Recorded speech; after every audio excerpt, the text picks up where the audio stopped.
కేతన్ అగర్వాల్ చనిపోవడానికి కారణం అతడి నిర్లక్ష్యం. ఇప్పుడు ఒక అమ్మాయి మోజులో పడిపోయాడు తప్ప ఆ అమ్మాయి ఎటువంటి మనస్తత్వం ఉందా, మరి ఏంది ఒక చిన్న చిన్న డౌట్ కూడా పెట్టుకోకుండా, మినిమం ఎంక్వైరీ కూడా లేకుండా ఆ అమ్మాయిని గుడ్డిగా నమ్మేశాడు. ఎంత గుడ్డిగా నమ్మేశాడంటే ఆ అమ్మాయి కోసం ఏదైనా చేసే అంత ఇదైపోయాడు. అసలు ఎంగేజ్మెంట్ చేసే ముందు కూడా ఆ సియాని వాళ్ళ తల్లిదండ్రులు అడిగారంట, దాదాపు ఒక 10 సార్లు అడిగారంట, నీకు ఇది పెళ్ళి ఇష్టమా లేదా, ఇష్టం ఉంటేనే చెప్పు, లేకపోతే లేదు, ఇష్టం లేకపోతే మేము చెయ్యమని వాళ్ళు ఎంతగా అడిగినా కానీ అప్పుడు తను ఏం చెప్పిందో తెలుసా? పోలీసులు అడిగారు కదా, నీకు ఇష్టం లేదన్నప్పుడు ఇష్టం లేదని చెప్పొచ్చు కదా, మరి ఎందుకు నువ్వు చెప్పకుండా ఈ ఎంగేజ్మెంట్కి పెళ్ళికి ఒప్పుకున్నావు అని అంటే ఆ అమ్మాయి ఏమన్నదంటే, ఇష్టం లేదని నా తల్లిదండ్రులు చెప్పడం నాకు చాలా కష్టం అనిపించింది, దాని బదులు తర్వాత పెళ్ళైన తర్వాత అయినా లేకపోతే ఎంగేజ్మెంట్ తర్వాత అయినా కేతన్ అగర్వాల్ని ఎలాగైనా చంపేయొచ్చు నా లవర్తో కలిసి, అదే నాకు చాలా సులభం అనిపించింది, మా అమ్మ వాళ్ళతో ఈ విషయం చెప్పడం చాలా కష్టం అనిపించింది నాకు అని చెప్పింది. ఇది పెద్ద వేస్ట్ మొక్కంది కదా. సో ఓకే, ఇంత పెద్ద బిజినెస్ మ్యాన్, ఇన్ని కోట్లు ఉన్నాయి, ఇన్ని కోట్ల బిజినెస్ మ్యాన్ ఎంతోమందిని డీల్ చేస్తుంటాడు, ఆ స్థాయికి రావడం అంటే అంత ఈజీ కాదు. అలాంటి పర్సన్ని ఒక్క ఆడది నమ్మించి ట్రెక్కింగ్కి తీసుకెళ్ళి లోయలో తోసేసి మరి చంపేసింది. ఇది చూసారా ఆడదానికి ఎంత పవర్ ఉందో. దయచేసి చాలా జాగ్రత్తగా ఉండండి, ఎందుకంటే ఆడవాళ్ళే ఏదైనా చేయగలరు, ముంచిన వాళ్ళే తేల్చిన వాళ్ళే అని కేతన్ అగర్వాల్ కేసు క్లియర్గా చెప్తుంది.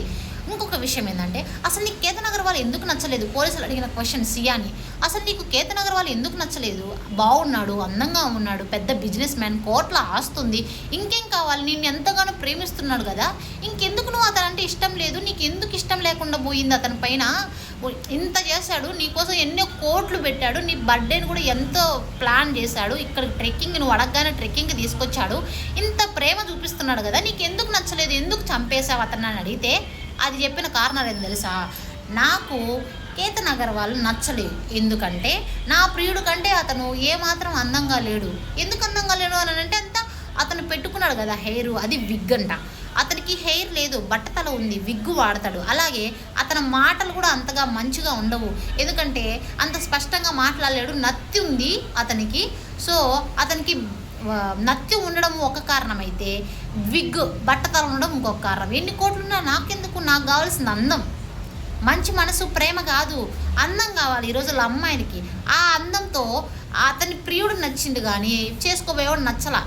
మరి అలాంటప్పుడు నచ్చలేకపోతే నచ్చలేదని చెప్పి నువ్వుకోవాలి కదా, చెప్పకుండా అట్లా కాకుండా చంపేస్తే పోయింది కదా.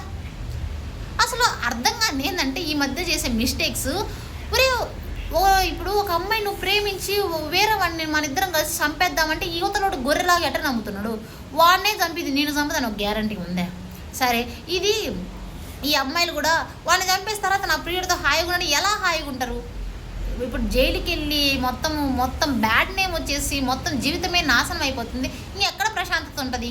దాని బదులు చెప్పేసి ఆ అబ్బాయితో వెళ్ళిపోవడము, లేకపోతే అతన్ని అడ్జస్ట్, ఎంతమంది ఆడవాళ్ళు లేరండి, ప్రతి ఒక్కరు ఇష్టపడిన వాడిని పెళ్లి చేసుకుంటున్నారా? ఎంతమంది 99% అడ్జస్ట్ అయ్యి బ్రతికే వాళ్ళు ఎక్కువ. పెళ్ళి తర్వాత కూడా ప్రేమించవచ్చండి. ప్రేమ అంటే ఏంది?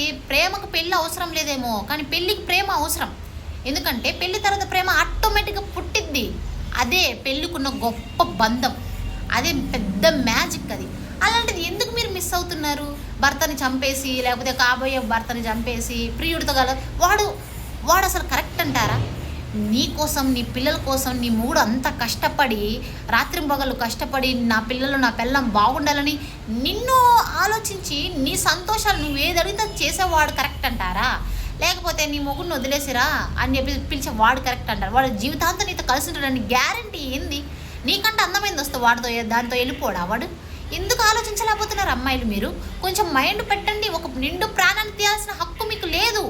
మీకు నచ్చకపోతే అక్కడి నుంచి వెళ్ళిపోండి, లేకపోతే ఇది చెప్పేయండి.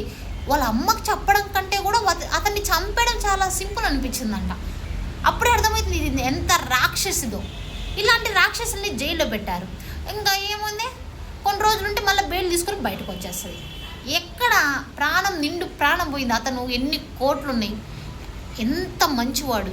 అలాగే అతను ఎన్ని చేసినప్పటికీ ఆ అమ్మాయిని గుడ్డిగా నమ్మి తను చేసిన తప్పు వల్ల ఇప్పుడు తన ప్రాణాలు కోల్పోయాడు. దయచేసి ఆడవాళ్ళని ఒక్కసారి, ఇది వరకు మగవాళ్ళని పెళ్లి చేసుకుంటే అటు 7 తరాలు ఇటు 7 తరాలు చూసేవాళ్ళు, ఇప్పుడు అట్లా కాదు, ఆడదాన్ని చేసుకోవాలంటే భయపడేటట్టు చేస్తున్నారు. దయచేసి చాలా జాగ్రత్తగా ఉండండి.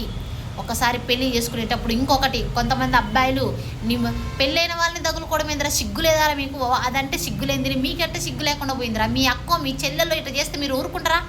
ఎందుకురా పెళ్ళైన అమ్మాయిలు జోలిపోతారు? దయచేసి జాగ్రత్తగా ఉండండి. అమ్మాయిలు అబ్బాయిలు జాగ్రత్తగా ఉండండి. ఏదైనా సరే మంచి న్యాయం, ఒక బుద్ధి జ్ఞానం, ఒక సొసైటీ, మనం ఒక సొసైటీలో బ్రతుకుతున్నామని ఒక మినిమం కామన్ సెన్స్ ఉంచండి. ఇప్పుడు చంపేసి మీరు జైల్లోకి పోయి ఏం సాధిస్తారు? అంత జీవితం నాశనం అయిపోయినా మీకు ఆ మచ్చ పడిద్దా? మచ్చ ఎన్ని తరాలు ఉంటుంది? మీరు చచ్చినా, మీ పిల్లలు చచ్చినా ఆ తరం ఇలా ఇలా ఇలా అని చెప్పేసి అది మాట్లాడుకుంటూనే ఉంటారు. కొంచెం బుద్ధి తెచ్చుకొని మనుషుల్లాగా జీవించండి. జంతువులైనా కొద్దిగా మిడిమిడి అసలు మనంత జ్ఞానం లేకపోయినా జంతువులు ఎంత బాగా బతుకుతున్నాయి, మనం బతకలేకపోతున్నాం. ప్లీజ్ దయచేసి ఈ హత్యలు ఇవన్నిటి ఘోరాలు ఆపేయండి. రానున్న తరాలకి మంచి మార్గాన్ని చూపించండి.